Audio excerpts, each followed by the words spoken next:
Elisabeth Fritzl is the fourth child to Rosemarie and Josef Fritzl Jr.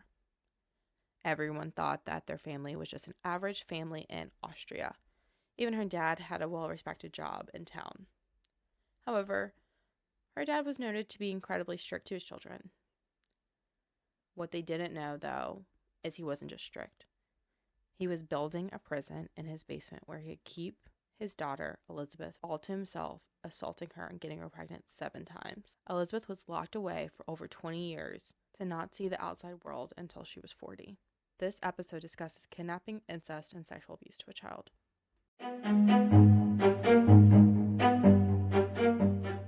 Welcome to Uneasy, a podcast hosted by Lexi and Cecilia. This podcast is a collection of research based on haunting and mysterious events that will leave you feeling genuinely uneasy. Discretion is advised. Josef Fritzl Jr. was born to Josef Fritzl Sr. and Maria Fritzl on April 9th, 1935. For most of his life, Josef was raised by his mother. His father had deserted the family when Josef was just 4. His dad was known to cheat on his wife around town, so it is said that Maria asked him to leave when Josef was 4 because she didn't want to stay in that marriage anymore. And Josef Jr. originally stated that his relationship with his mother was really good. He said that she was the best woman in the world, but she was strict when she really needed to be. However, when his rape trial with his daughter started to progress, he changed his opinion on his mother, saying that she used to beat him up and hit him until he was lying in a pool of his own blood on the floor. He also claimed that she called him Satan, a criminal, a no good, and that he had a horrible fear of her. That's interesting how his opinion changed immediately when he is going through a trial of his mom. It's almost like he wanted them to feel sorry for him. That is what some people speculate, but to play devil's advocate, he was meeting a lot of psychologists at this time to understand why he committed this heinous act. So that could have led him to have a revelation about the actual abuse that he did endure as a child. Yeah, I don't know. It definitely seems like it's probably for sympathy.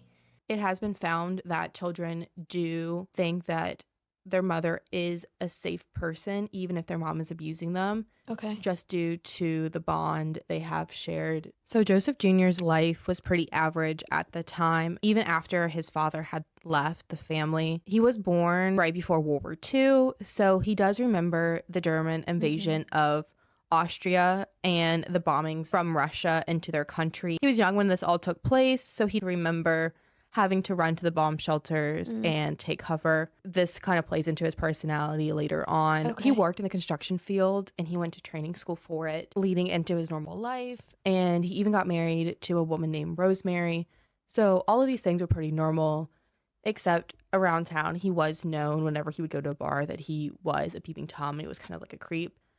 But nothing really happened until after he married this woman, Rosemarie. In 1956 is when Josef Jr. married his wife, Rosemarie. She was 17 at the time. They got married, and Josef Jr. was 21. However, in Austria, you have to be 19 to be considered an adult. Interesting. So how did they get around that? Do we know? I am unsure how her parents gave the permission for Josef Jr. to marry them. However, they both come from a very strong Roman Catholic community. So possibly that contributed to it. And at the time, marrying at such a young age was also not really thought of any particular way. Shortly after him and Rosemarie got married, he ended up purchasing his mother's home from her. And instead of just providing another place for his mother to live or letting her live in like one of the spare bedrooms of the house, he ended up locking her in the attic upstairs. So whenever Josef Jr. ended up locking his mom in the attic, everyone just assumed that she had died because no one had seen her in so many years. And she was getting older at this point, so it's not like it is the most unreasonable explanation out there.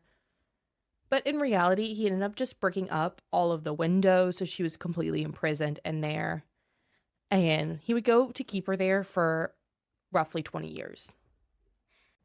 But the question to be asked is, how did his wife not know, not care, not do anything about the fact that her now mother-in-law was locked away in their family attic?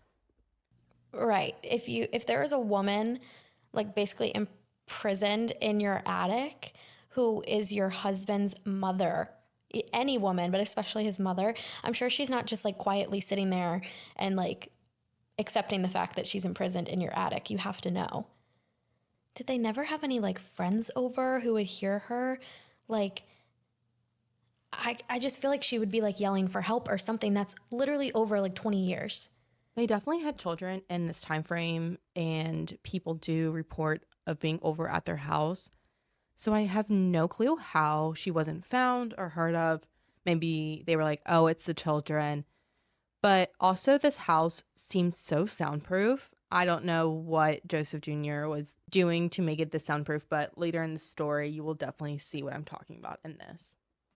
So locking his mom up in the attic did not stop his deviant desires and aggression that he had. He was arrested in 1959 for exposing himself to another woman. This was just 3 years after he married Rosemarie, and this is when his criminal actions really start to come into play. He was known around town, again, for being a peeping Tom. That had happened earlier in his life, but this was clear evidence that he had some sexual deviant desires. But Mary did not leave him after this. The arrest in 1959 did not lead to criminal charges for Joseph Jr., but after that, he kind of stayed low for a little bit. Rosemarie did have a couple kids with him, and on April 6th, 1966, one of their children named Elisabeth was born.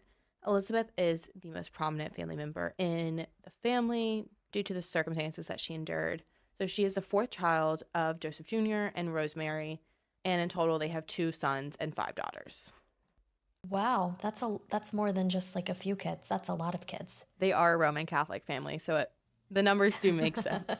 It does. So just 1 year after Elizabeth was born is when we really start to see Joseph Jr.'s violence towards women start to increase. In 1967, Joseph Jr. broke into a woman's home. She was a 24-year-old nurse, and he had been stalking her for weeks, knowing that her husband was working the night shift, so he would not be threatened by another person. He did rape her while he was holding a knife to her throat and threatened to kill her if she screamed or told the police. He said he would even come back to kill her. Luckily, that did not stop her, and she was brave enough to come forward to law enforcement, and weeks later, he was arrested. So whenever he was arrested, they actually charged him with another assault. So that same year, he was a suspect in another case for an attempted rape of a 21-year-old woman. He was hiding in a bush, and he tried to grab her as she was hiking along a trail. She was able to escape, and whenever she went to the police, she just did not have enough evidence to bring him forward. But then after the rape of the nurse, they were able to charge him with that as well. Unfortunately, though, he was involved in another rape that year, similar to the woman that was grabbed on the hiking trail, but she was too scared to come forward for about 40 years and tell her side of the story. So he's quite literally like a serial rapist at this point. He was sent to jail for 18 months for his crimes as a serial rapist, and he did lose his original job, but Rosemarie stayed with him this whole time. So whenever he got out, he got a new job building concrete tunnels, and this is where he began to perfect his craft that he would use against his daughter just 11 years later. So a couple years and a couple promotions after he began his job building those tunnels, he got a new job, technical equipment salesman, in 1971, and this is when he began traveling all throughout Austria. So he started dressing better and buying luxurious items. And everyone kind of thought that he had cleaned up his act and himself since his prison sentence. They thought that he had learned from his mistakes. However, this was not the case. He actually just became a lot better at hiding his true desires. But he was often found at brothels, and he was known for having some very outlandish fantasies. The sex workers at these brothels actually found him to be too creepy and would try to stay clear of him. And I just think that speaks to how bad they probably were, because God bless those women. They probably seen it all.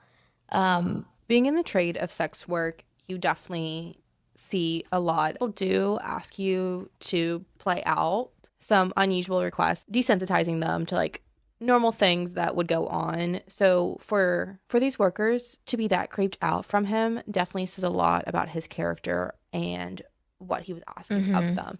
That you want to like completely steer clear. After the brothel started to turn him away, he ended up actually raping his own daughter, Elisabeth. She was 11 at the time. Oh my gosh, 11 years old? And he said that she was the sweetest of his children. She was the prettiest child that he had. And he felt like she was his to control. So while the rape of his own daughter started to become more frequent, he allowed his wife, Rosemarie, to control another property, like in a different town in Austria. It was like beachfront. So she would go there and live there for like a couple months and manage his property and rent it out. And that was kind of his way of getting rid of Rosemarie. So whenever Rosemarie would go, she would obviously take the children. It was a very like beautiful place to go and a perfect place for children. However, so unfortunate for Elisabeth, he would force Elisabeth to stay home with him, saying that he needed company. And again, this all started when she was 11. So he would have this 11-year-old Elisabeth all to himself to rape and torment in peace while Rosemarie and the rest of his kids were out of town. Ew. Do we think that the wife knew about this? Like similar to, I feel like you would have to know, just like the mom in the attic. Rosemarie has never admitted to knowing anything that Joseph Jr. had done to Elisabeth or even her own mother-in-law, but also I could never see her admitting to that. However, there have been many cases where the mother does not know about the sexual assault that's happening within their own house. So it's unsure if she didn't know or if she tried to see the best within her husband.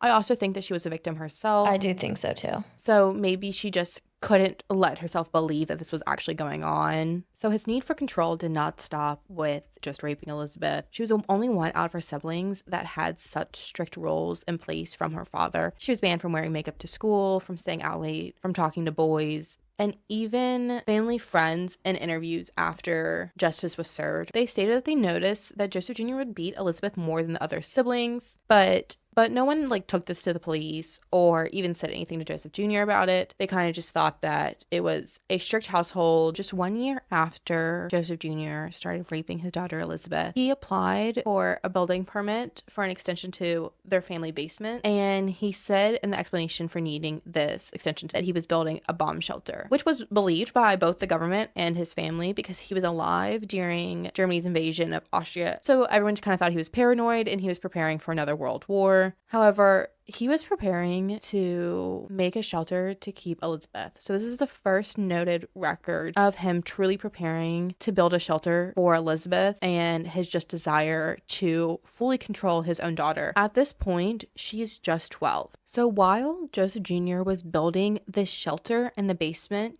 he was still holding his mother captive up in the attic. However, her health was deteriorating. She did die just 2 years later. So that may explain the push to start building this basement. What is most surprising, and I think does explain some of the way that he treated his family and kind of the dictatorship that he led within his own household, is he had banned his whole family from going down to the basement ever. The extension that he created was a narrow hallway that connected the rooms to each other.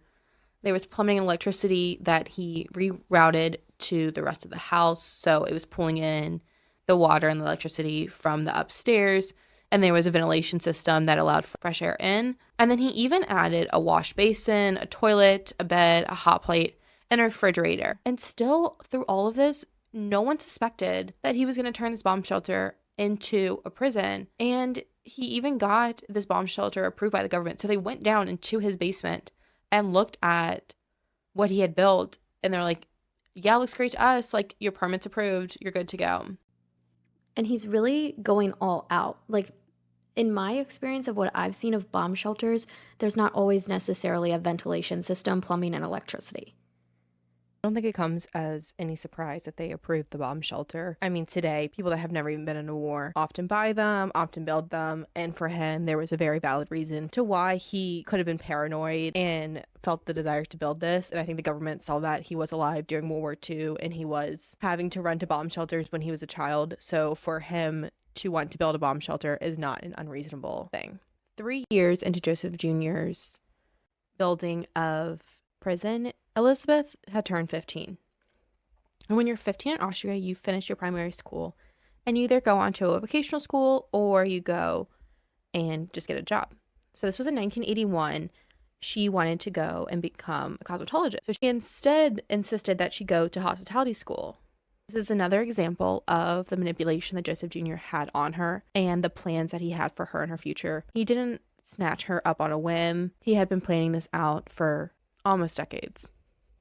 2 years into Elisabeth's vocational training, she had become really close with another student at this school.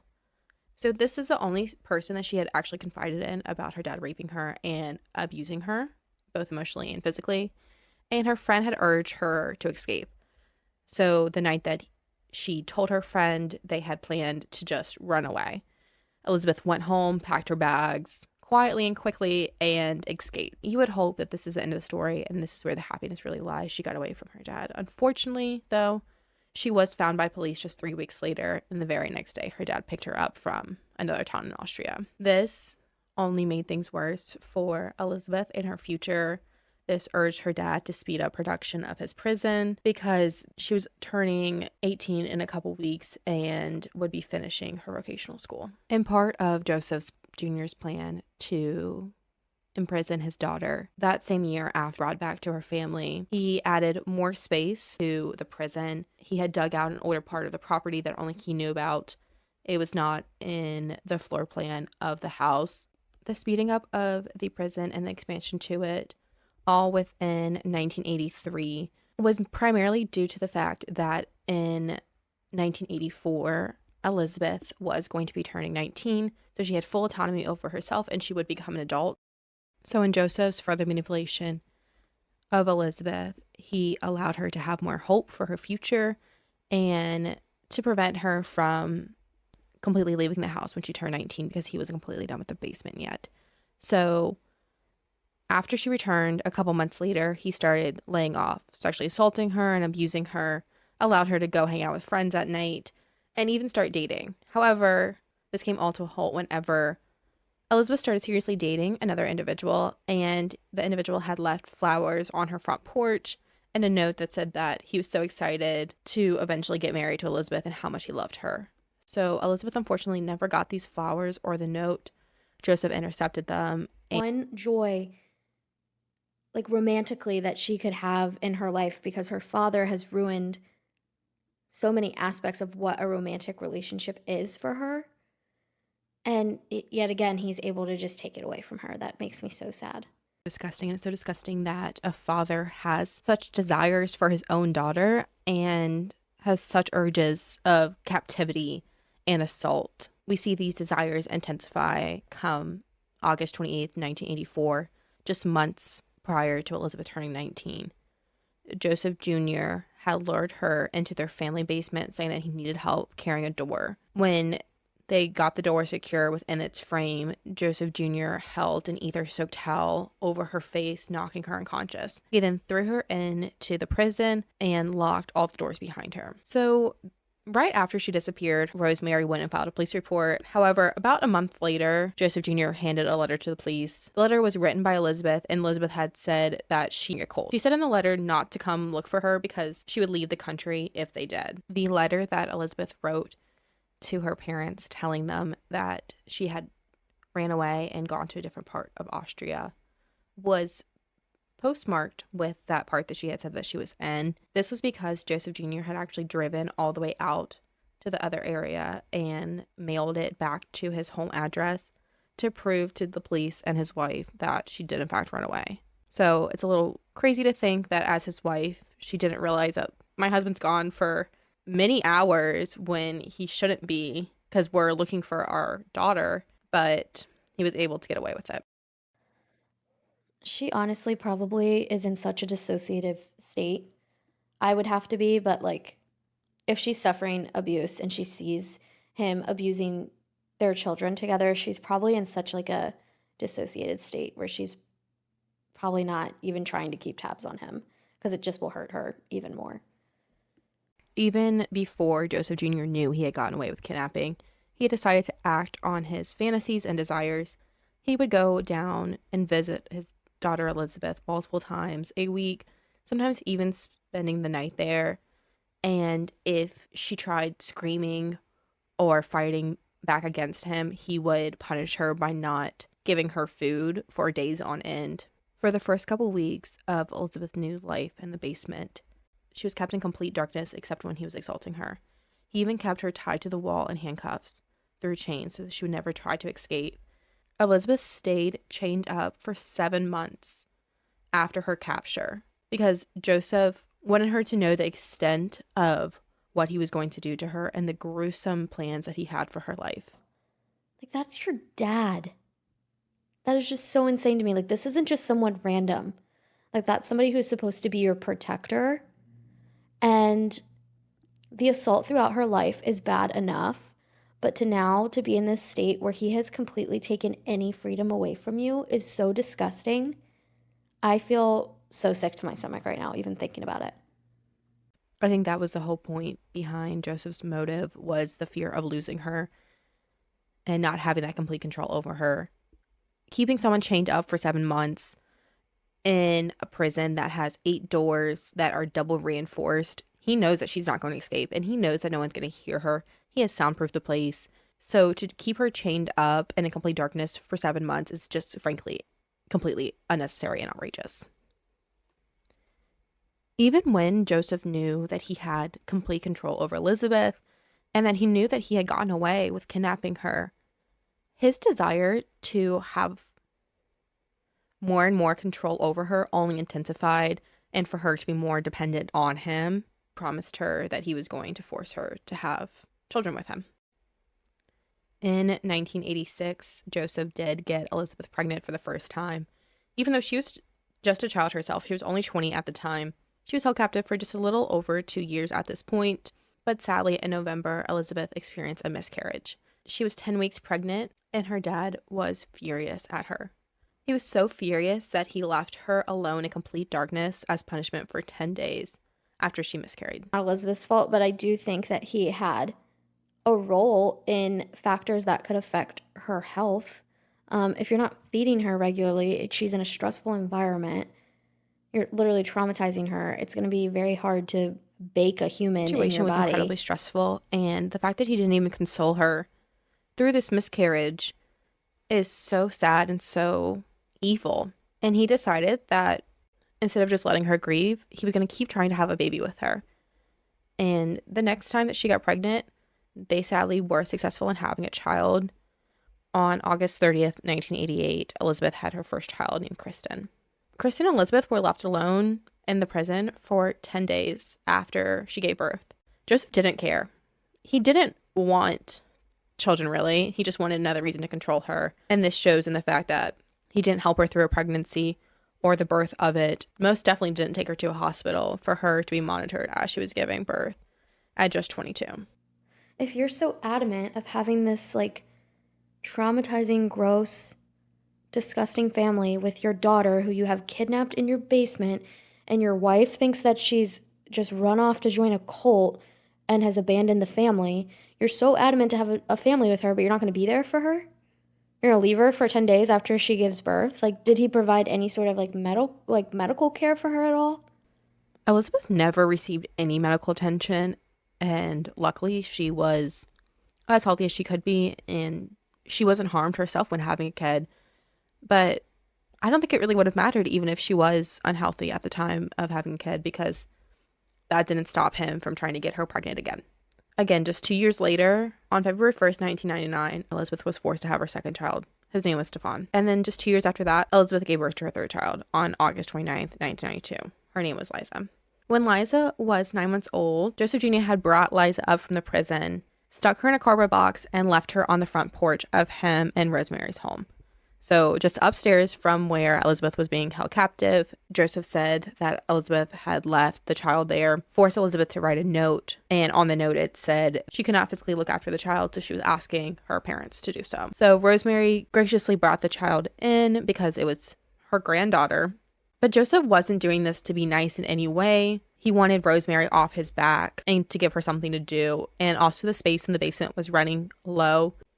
So even though Liza was upstairs, and one reason that she was now upstairs was because, again, there wasn't enough space in the basement, Elisabeth was able to plead enough to make the basement bigger, and in 1993, Josef Jr. allowed that to happen. Elisabeth, being locked in this prison now for almost 10 years, knew that the rape and the children weren't going to end because she had no control over what was happening to her.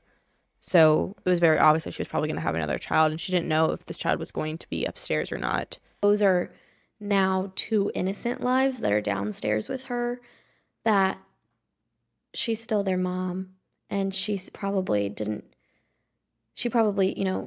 wanted there to be more space for them as well, because she's probably thinking in her head, like, are they going to have their childhood down here? Are they going to need somewhere to run around and play and all of those things? So that's probably like on the more innocent side of things of what was happening in her head as well, if I could imagine.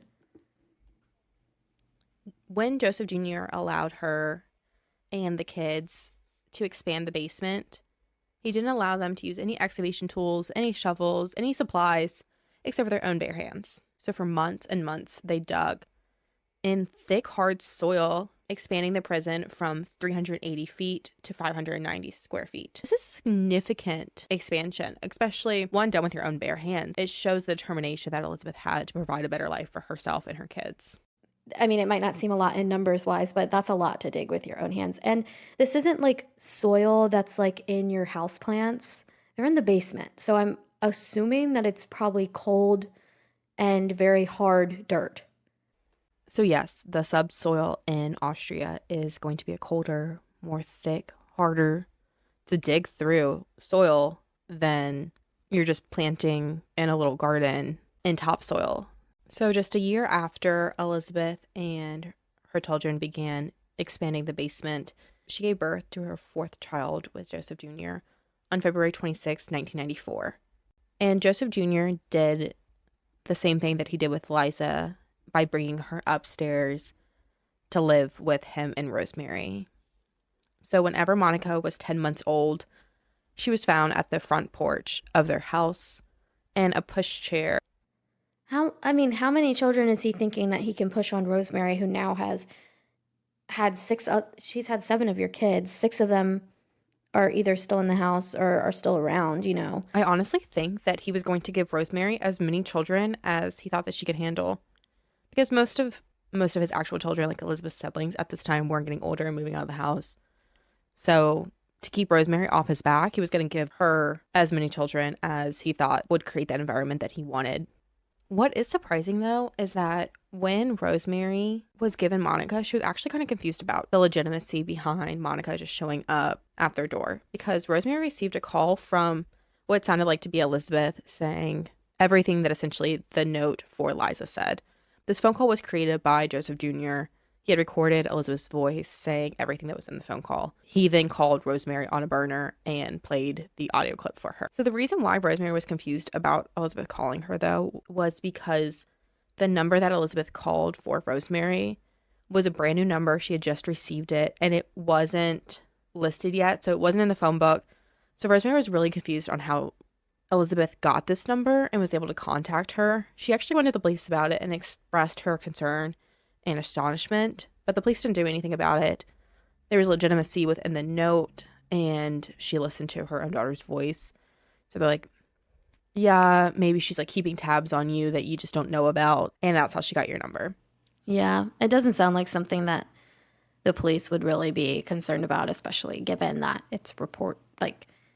they reported she was in a cult. They're not going to really care about what she's doing or what's going on or how she has this new number. It's not probably something that was on their top priority list, so I'm not surprised they dismissed her.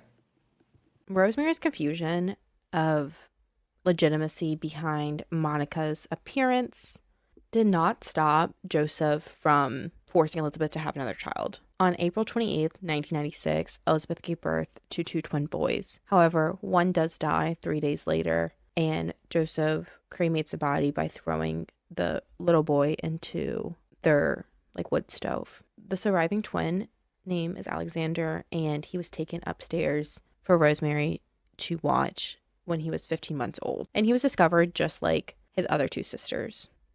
So with now 3 kids under Rosemarie and Joseph Jr.'s care, they filed and received approval from their local social services. The officers that met with them were not suspicious of how the 3 children got there. They said it sounded legitimate. The social workers would even visit the home regularly, but saw nothing that ever made them suspicious.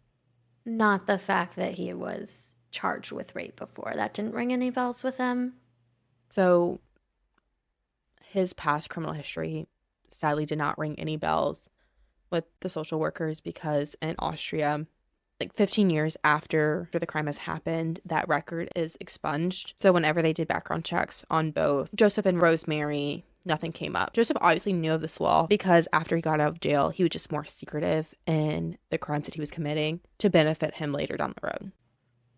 I just feel like sex crimes should just stay on forever, because that has a serious, sex crimes are. I view sex crimes differently than I would view, possession of marijuana, for example, in today's world, right? So, or petty theft. If he was just stealing some candy from the local store. I definitely agree. Sometimes there's a reason for stealing. Possibly you are without food and you need to provide for yourself or yourself and your family. However, there's never a reason to rape someone. The kids not being in the custody of Josef and Rosemarie, they would have had a completely different life and not be subject to the traumas that they are currently facing today. Another proof that he didn't care about his children, while he was now taking care of Alexander, the surviving twin, upstairs, Elisabeth was grieving the loss of her child downstairs. And Josef even says that he knew that his daughter didn't really have a will to live at this point. So a way to show her that in some capacity everything was going to be all right, he bought the children that were down there an aquarium, and he bought Elisabeth a TV so she could get over the death of her child. That would fix everything, and she could go back to cooking and cleaning and taking care of her children. But I think what would have helped the most is if she was free, or he stopped abusing her. But Josef did not stop abusing her, and on December 16th, 2002, their fifth child was born. The child's name was Felix, and Felix did not go upstairs to live with Josef and Rosemarie. He did stay down in the basement. Josef said that any more children would just be too much for Rosemarie to take care of. The 2-year cycle of Elisabeth birthing Josef Jr.'s children has come to an end after 2002. They had their fifth child that was alive, and they lost 2 in the process. Josef was getting a lot older. He was 67 whenever Felix was born, and Elisabeth was 35. Luckily, what was decreasing was also the time that Elisabeth and her children would spend in this prison.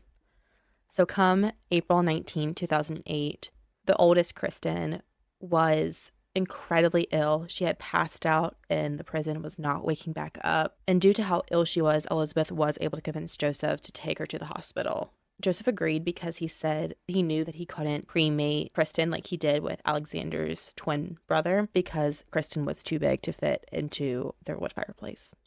So that you want to take your daughter to the hospital not because she's sick and needs help, but because you wouldn't ever be able to get rid of the body.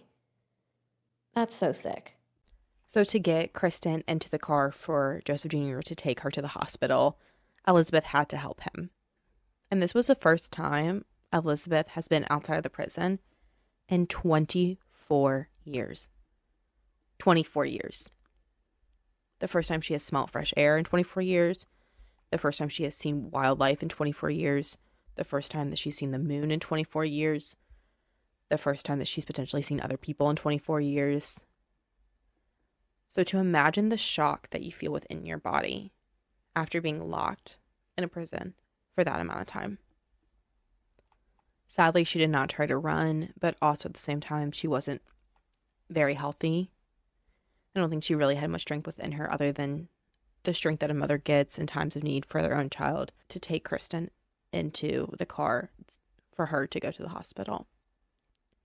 Right after Elisabeth helped Josef put Kristen in the car, Josef put her back into the cellar and locked all doors behind her. So she had probably less than 15 minutes of the outside world in 24 years. She's now 42 at this point, keep in mind, and she went into the prison when she was 18. So just imagine how sick Elisabeth was that she couldn't even fight Josef to prevent her from going back in the cellar.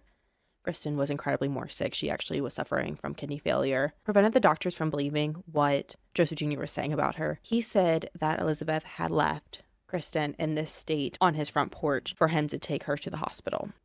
The front porch excuse is literally his way of trying to get out of everything. So even though the doctors weren't believing him, he thought that he still had a chance to convince him, just like he convinced the police and his wife years prior. He made Elisabeth draft another letter saying, I did in fact drop Kristen off on the front porch. I'm unable to care for her. Can you please take her to the hospital? And the police officers bought it once again, but the doctors still weren't buying this. They wanted to see Elisabeth and talk to her and figure out how Kristen was in such a bad state. Kristen's health deteriorated so bad that she had to be put into a medically induced coma, and they kept on asking Joseph Jr. to provide contact information with Elisabeth, call her or something, bring her in. We need to speak to her. Your child is incredibly ill. But since Joseph was unable to bring Elisabeth in, the doctors actually went on TV, speaking to the press, trying to get Elisabeth's attention, begging her to come in. And keep in mind, Elisabeth does have a TV at this point. She was provided TV by Joseph after she lost Alexander's twin brother. So she was able to see the doctors pleading for her to come in. And she knew that her daughter was incredibly ill. It is amazing the fact that the doctors kept pressing Joseph and the public to provide Elisabeth because they knew something was wrong. So from the doctors' press conference, that drew the attention of more press, and people started showing up at Joseph and Rosemarie's door. And of course, it's not good for Joseph because he has his daughter locked away in the basement with 2 children. So he doesn't want people kind of being nosy and looking around.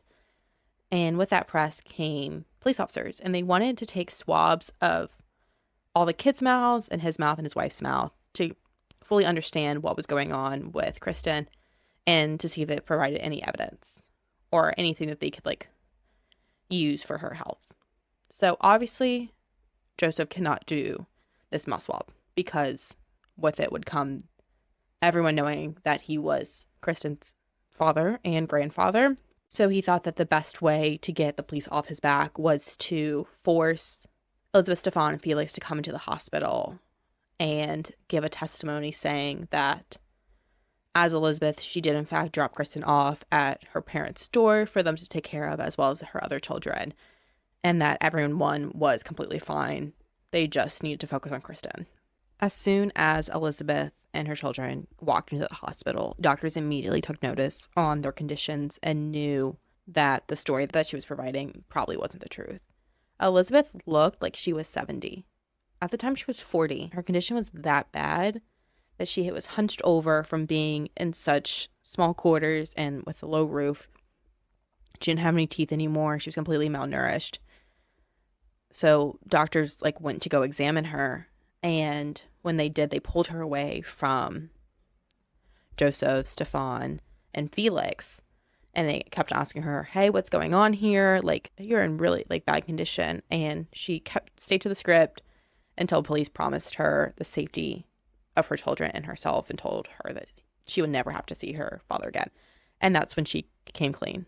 Even the children were in very similar conditions and also had to receive medical treatment. Stefan's second oldest was a teenager at the time, and he was 5'9", but he had such a severely curved spine that he wasn't actually 5'9" whenever he was walked into the hospital, stand up straight, due to how low the ceilings were within their prison. And then all 3 children had rotting teeth like Elisabeth, had paper skin, were so malnourished and anemic, and had the weakest immune system. Joseph Jr., during his arrest, was saying that they had no business arresting him, that he was completely innocent, that Elisabeth was in fact a cult, that they've had relationships, but everything they've had is consensual. In March 2009, after 4 days of trial, he pleaded guilty to all 4 counts, sentenced to life. So Joseph Jr. is still in prison. However, he did change his last name after a couple years because he was worried about his safety. He was getting assaulted due to his past crimes. People were able to look it up. So he went ahead and changed his name. But his safety was the only one that he has ever cared about, clearly. Not Elisabeth's, not his children, or his grandchildren, or his wife, or his mom. Just him. So after the trial took place and Joseph Jr. was sentenced, Rosemary and Elisabeth and the children lived together actually for a short amount of time. But Elisabeth had a harder time trusting her mom because her mom's taken Joseph back after he's been in prison for assaulting women before. And she didn't really understand how she never knew, rightfully so. So 3 years after Joseph was found guilty of torturing his family, Joseph divorced Rosemary. You would think that Rosemary would divorce Joseph come 2009 whenever he was arrested. But she would still visit him even after living with Elisabeth and seeing the trauma that her own daughter had endured from him for years. Joseph divorced her because she wasn't visiting him enough. You know what, Joseph? Do your thing. Honestly, that's him divorcing Rosemary is the best thing he's done throughout this entire story because she's finally free. You know, if for whatever, I don't know if we'll ever truly know why she wasn't able to leave the relationship, but that's the best thing he did during this entire story. So you go, Joseph, for divorcing Rosemary. So skipping forward to the future, Elisabeth has received the care that her and her children need. They are in a secure location that it's undisclosed. There's no pictures of Elisabeth. There's no pictures of her kids that can be found online. And they are constantly monitored by security guards and CCTV cameras. They're receiving therapy. And there's even statements saying that Elisabeth has found true love. As for Joseph, he is currently serving life in prison. He's still alive. He's in his 80s now. And Rosemary has moved to another town in Austria. As a father, Joseph Jr. Fritzl was supposed to protect his children from all evil. However, he was the evil they needed protecting from. For 24 years, Elisabeth was locked in the basement of her family home, where her siblings and her mother mourned for her upstairs. Elisabeth was stripped of her childhood and early adulthood, forced into pregnancy 7 times by her own father. At the age of 40, Elisabeth saw the outside world for the first time since she was 18, 24 years ago. From the determination of the doctors caring for her daughter, she was finally able to be free in 2008.